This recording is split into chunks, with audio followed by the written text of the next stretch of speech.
isn't finding the most success. Been hit with the nerf hammer quite a lot. He's not had a great win rate across multiple tournaments now. He's fine.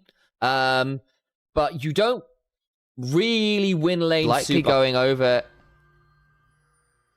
to Yukino now. I think there was a bit of a weird invade happening as well, because we can sort of see that there is that extra camp for Neferi, who went and made that play top side, and has already got that extra camp. So I'm pretty sure the Raptors were nabbed by Belliet. That's partly why we're seeing Yukino over here, but he's actually quite low. Piero's not coming on up. And actually, Value's trading that when he just loses it. He just loses it, goes for 1v1, gives over first blood. To be fair, doesn't win the smite fight. Level 3 versus level 2. Has the healing as well. Can now look for the dive bot side. Baus flashes away, buying some time. Reckless isn't there. He's gone top side. Piero survives. And a second kill comes across. That's 2-0 now. Yeah, Jarvan's likely going for a Profane Hydra build here. Does allow for things like Edge of Night, potentially, which could be quite nice into the Vi, especially if she's not going to be running Smite with this build, so can't just take off spell shields for free.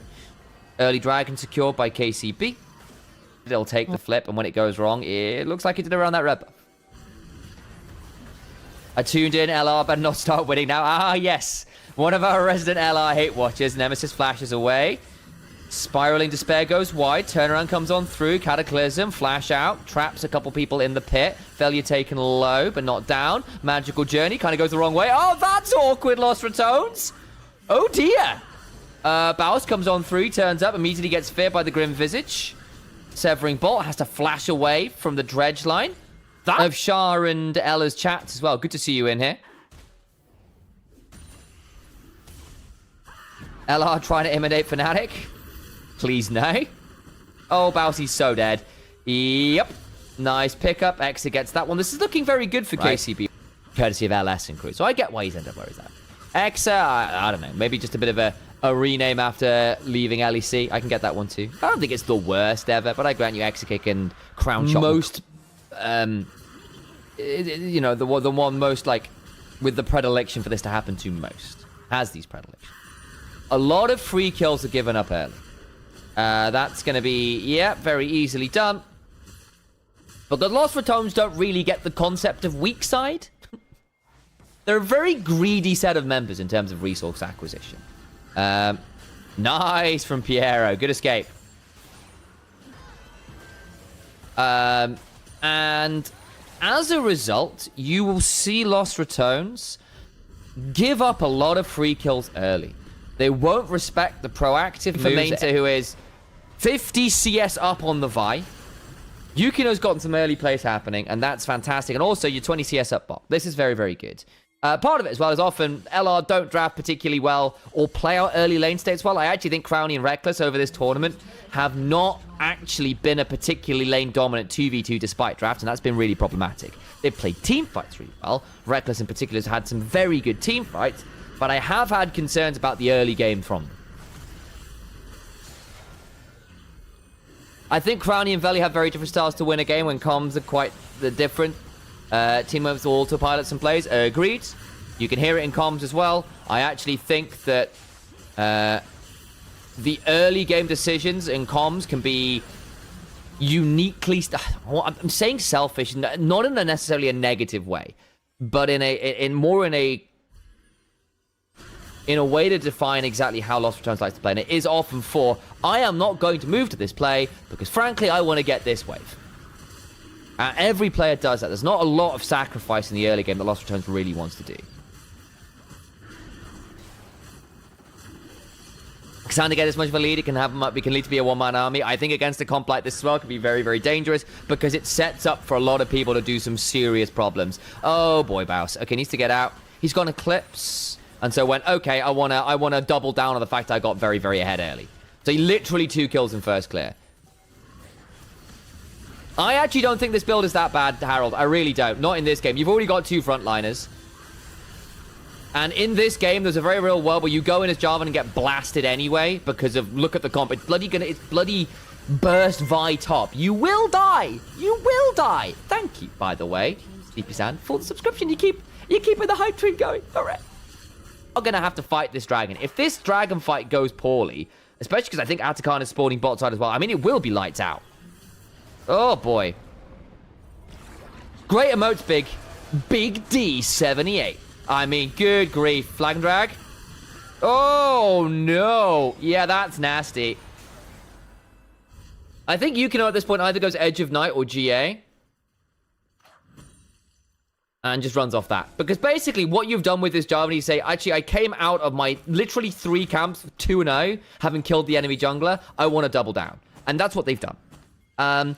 And in this game, you go in as the Jarvan, and you go as something Sky build, and you look at the enemy team, and you realize, oh shit, the moment I go in, I'm going to get CC'd by everyone and counter dive for obscene amounts of damage, main to just blasted him, and they've TP'd him bot side. This is going to be a tier 2. They could even think about going for the Atakan here.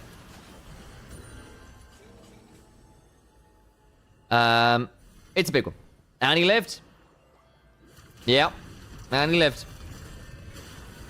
So I'm not as against this Jarvan build as I am in some drafts. Basically, because there's a very real world where you go in as a normal Jarvan and die anyway. At least this way, if you die, you sell your life for an obscene amount of damage. And you've got tanks in the way anyway. You're already ahead of the curve, so you can afford to get vision. 8,000 gold up. We've got 10 seconds on Infernal Soul. I mean, this looks tough, guys. At least you've got 2 items now on Lost Ratones. And you've not got 3rd done for KCB yet. You do have upgraded boots. You've got you've got Chainless Crushers. You've got Armored Advance. That's pretty scary.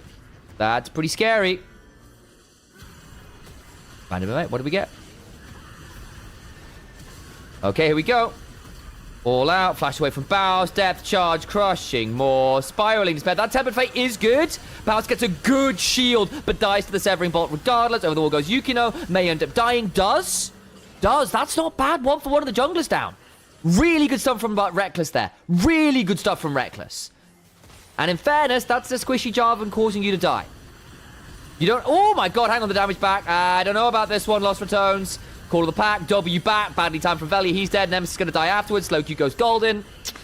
I appreciate them trying to take the advantage they could get, but they went too far, because this almost looked great, but Exekick was holding on to the Valkyrie, Velia gets dragged out, and that's very well-timed Pathmaker from Mainter, so even with the call of the pack, Velia still goes down.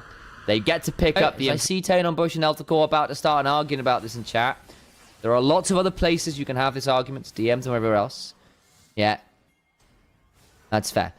So, like, I don't mind a little bit of discussion, but let's keep it civil, if you don't mind. And disagreements and having issues is not a problem. I wanted to, but the show I was on, Karu, was shut down. Basically, the broadcast was on the last year, wasn't on this year, and they couldn't find a space for me. So, bit of a shame. To be fair, okay, guys, probably what we'll do. We could, if you wanted a discussion on EWC, we can do that another stream. Probably not this one. I'd rather focus on the EMEA Master stuff here. We'll do this for now. That's the one. No, the moment short of it. We'll leave that. It's probably as far as we'll go today. Anyway, here's where we're at in the game. Part of the reason we're having these broader conversations, by the way, guys, is because, not to put too fine a point on it, this game is all but over. Infernal Soul, Atakan, massive, massive, massive gold lead. 3 items completed. LR are done. LR are done here. It's likely doomed. It's likely doomed. They would have to pull off a miracle comeback and probably a massive overstep from the likes of Yukino and Exa at the same time. And even then, I just don't know. Yeah, I'd say that it's over. Not a particularly auspicious start for Lost Ratones. I guess from the score, it was fairly one-sided. It was indeed. Ha! Get subbed! That's the one. Counter-Strike. Not Counter-Strike. Cataclysm comes on down.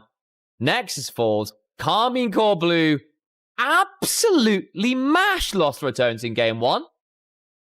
Really, really good response to the level 1. Taeyun swap didn't pan out. Yukino got fed. Took over the